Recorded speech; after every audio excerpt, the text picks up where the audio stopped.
안녕하세요. 오늘 우리가 함께 떠나볼 이야기는요, 단순한 한 끼 식사를 넘어서 그 자체로 하나의 문화적 여정이 되는 음식, 바로 일본의 에키벤입니다. 기차는 길을 잇고 에키벤은 마음을 잇는다는 말이 있거든요. 이 작은 도시락에 어떤 거대한 이야기가 담겨 있는지 지금부터 함께 열어보시죠. 기차역 플랫폼에서 있을 때를 한번 상상해 보세요. 갓 볶은 콩처럼 고소한 냄새, 아니면 달큰한 나무 향기 같은 그런 냄새들이 있잖아요. 여행을 떠날 때 그 설렘, 그게 우리 코를 유독 예민하게 만드는 것 같아요. 그쵸? 일본 사람들은 바로 그 느낌을 뭐라고 부르냐면요. 여행이 시작되는 냄새라고 한대요. 기차가 플랫폼으로 싹 들어올 때 느껴지는 그 설렘과 함께 여행의 시작을 알리는 아주 특별한 감각으로 여기는 거죠. 자, 그럼 에키벤, 이게 정확히 뭘까요? 한자를 보면 에키, 즉 역, 그리고 벤토, 도시락의 벤을 합친 말인데요. 말 그대로 역에서 파는 도시락이란 뜻인데 사실 그 의미는 훨씬 더 깊어요. 단순히 기차에서 먹는 도시락, 이게 아니고요. 일본에서는 거의 여행의 맛, 그 자체를 상징하는 뭐랄까 하나의 문화 코드 같은 겁니다. 자, 그럼 이제 시간 여행을 한번 떠나볼까요? 이 에키벤이라는 주인공이 일본 근대사와 함께 어떻게 자라고 또 어떻게 변해왔는지 그 발자취를 한번 따라가 보시죠. 이 타임라인을 한번 보세요. 1885년 정말 소박한 주먹밥으로 시작했잖아요. 그러다가 쇼와 시대 후반에 신칸센이 등장하면서 아주 화려하게 변신하기까지. 정말 신기한 건 이 에키벤의 변화가 일본 근현대사의 흐름과 거의 똑같이 간다는 거예요. 시대가 바뀌고 사회 분위기가 달라질 때마다 이 작은 도시락이 얼마나 민감하게 반응했는지 그걸 보여주는 거죠. 자, 모든 것의 시작은 바로 이랬습니다. 1885년 일본에 막 철도가 깔리기 시작했을 때예요. 장거리 여행객들이 배고프잖아요. 그 허기를 달래주기 위해서 태어난 거죠. 대나무 잎에 싼 주먹밥 2개, 그리고 매실 장아찌 딱 하나. 지금 보면 정말 소박하죠. 하지만 그때는 이 도시락 하나가 새로운 시대를 여행하는 사람들에게 정말 큰 힘이 되어줬을 거예요. 이 슬라이드를 보면 정말 흥미로운 게 뭐냐면요. 그 시대의 분위기가 도시락 하나에 어떻게 이렇게까지 그대로 담길 수 있나 하는 점이에요. 왼쪽을 보세요. 여행 붐이 일었던 다이쇼 시대, 정말 풍성하죠? 그런데 오른쪽 전쟁기 쇼와 시대로 가면 분위기가 확 달라집니다. 정말 삭막하죠? 한때는 여행의 낭만을 상징했던 그 도시락이 어느 순간 시대의 아픔을 비추는 거울이 되어버린 거예요. 그리고 마침내 전쟁이 끝나고 일본의 경제가 막 성장하던 시기, 이때 에키벤의 황금기가 열립니다. 왜냐하면 신칸센이 전국을 쫙 연결해줬고요. 사람들 주머니도 두둑해지니까 여행이 정말 대중화됐거든요. 그러면서 에키벤은 이제 그냥 밥이 아니게 된 거죠. 우리 지역의 자부심, 또 관광객을 끄는 미끼, 심지어는 디자인 트렌드까지 이 모든 게 합쳐진 하나의 종합 문화 상품으로 화려하게 컴백한 겁니다. 자, 이제 에키벤의 진짜 매력, 가장 큰 매력이라고 할 수 있는 지역적 다양성에 대해 이야기해 볼게요. 이걸 설명할 때 프랑스 와인의 테루아르라는 개념을 빌려오기도 하는데요. 말이 좀 어렵죠? 쉽게 말해서 그 지역의 땅, 바람, 햇빛이 만들어내는 고유의 맛과 향, 바로 그걸 의미해요. 이거 믿어지세요? 지금 일본 전역에 있는 에키벤 종류가 무려 3,500가지가 넘는데요. 와, 이 숫자 하나만 봐도 이게 얼마나 다채로운 세계인지 감이 오시죠? 자, 여기 대표적인 몇 가지만 한번 볼까요? 홋카이도에 가면 오징어 안에 찹쌀을 꽉 채워서 쪄내고요. 효고현에서는 문어를 이렇게 예쁜 도자기 단지에 담아서 팔아요. 정말 신기하죠?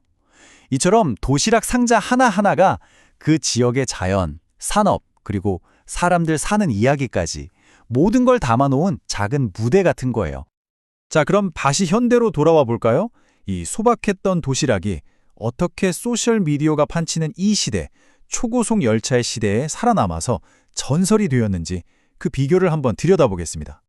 이제 에키벤은 그냥 음식이 아니에요. 여기 보세요. 만화, 드라마는 기본이고요. 사람들 인스타그램 피드에도 계속 올라오잖아요. 이렇게 대중문화 속에 계속 등장하면서 아주 강력한 문화적 상징이 된 거죠. 심지어는 주인공이 어떤 에키벤을 딱 고르느냐에 따라서 이 사람이 지금 어디에 있구나, 기분이 어떻구나, 이런 걸 짐작하게 만드는 장치로까지 쓰인다니까요. 에키벤이 지금까지도 이렇게 사랑받는 이유, 바로 이 놀라운 적응력 때문입니다. 옛날처럼 플랫폼에서만 파는 게 아니라 기차역 안에 엄청나게 큰 전문점이 생기기도 하고요. 또 이거 보세요. 줄만 싹 당기면 저절로 따끈따끈하게 데워지는 이런 똑똑한 기술까지 나왔어요. 그러니까 전통에만 안주하지 않고 계속해서 시대에 맞춰서 진화해온 거죠. 이 말 요즘 젊은 세대들이 하는 말이래요. 에키벤을 사야 비로소 여행이 시작된다. 와, 이 한 문장에 모든 걸 말해주죠. 에키벤을 사는 그 행위 자체가 오늘날에도 여전히 여행의 시작을 알리는 아주 중요한 의식으로 남아있다는 걸요. 자, 이렇게 에키벤이 어떻게 문화 아이콘이 됐는지 쭉 들어보니까 어떠세요? 아, 나도 한번 먹어보고 싶다 이런 생각 드시지 않나요? 그래서 준비했습니다. 여러분이 직접 에키벤 여행을 떠날 수 있도록 제가 아주 실용적인 가이드를 알려드릴게요. 일단 가장 인기 있는 코스, 도쿄에서 오사카 가는 신칸센 노선부터 한번 볼까요? 먼저 도쿄역에서 출발할 때 에키벤야 마추리라는 곳에서 수백 가지 중에 딱 하나를 고르면서 여행을 시작하는 거예요. 상징적이죠. 그리고 중간에 나고야에서 내려서 미소카츠 도시락으로 점심을 해결하고 마지막으로 시노사카에 도착해서는 타코야키나 고베규 같은 간사이 지방의 맛으로 마무리하는 거죠. 완벽한 코스 아닌가요? 이번에는 북쪽으로 한번 가볼까요? 도쿄에서 도호쿠 지방으로 가는 루트인데요. 이 코스의 하이라이트는요. 다른 거 다 필요 없고 바로 이겁니다. 센다이역의 명물, 규탄, 그러니까 소여도시락이에요. 이게 얼마나 유명하냐면 일부러 점심시간에 딱 맞춰서 센다이역에 도착하도록 기차표를 끊는 사람도 있을 정도라니까요. 자, 그럼 이제 남쪽으로 내려가서 규슈섬을 한번 둘러볼까요? 일단 규슈의 중심인 하카타역에서 명란젓, 멘타이코 도시락을 하나 딱 챙기고요. 그리고 좀 더 특별한 걸 원한다면 구마모토에서 말고기 같은 이색 메뉴에 한번 도전해보는 거죠. 마지막으로 가고시마에서는 유명한 흑돼지 요리로 든든하게 여행을 마무리하는 겁니다. 아, 생각만 해도 정말 신나네요. 자, 이제 이야기를 슬슬 마무리해볼까 합니다. 다시 에키벤이라는 경험의 가장 깊은 곳, 그 감성적인 핵심으로 돌아가 볼게요. 음식은 혀로 먹지만 에큐벤은 시간으로 먹고 감정으로 기억된다. 저는 이 문장이 에큐벤의 모든 것을 말해준다고 생각해요. 이건 그냥 혀로 느끼는 맛이 아니에요. 뭐랄까, 내 여행 기억을 조용히 연출해주는 감독 같은 거죠. 그 맛 하나가 그 시간, 그 장소, 그리고 그때 느꼈던 내 감정까지 전부 하나로 딱 묶어서 영원히 기억하게 만들어주는 거예요. 바로 이 말, 도시락 하나가 여행 전체를 바꿀 수 있다. 이 소박한 도시락이 가진 힘이 얼마나 대단한지 이 한마디에 다 들어있죠. 그냥 배고파서 먹는 한 끼가 아니라 내 감성을 채우는 미식 경험으로 바뀌는 바로 그 순간, 어쩌면 내 여행 전체가 완전히 달라질 수도 있다는 겁니다. 자, 마지막으로 여러분께 이 질문을 한번 던져보고 싶네요. 여러분의 다음 여행은 과연 어떤 맛으로 기억될까요?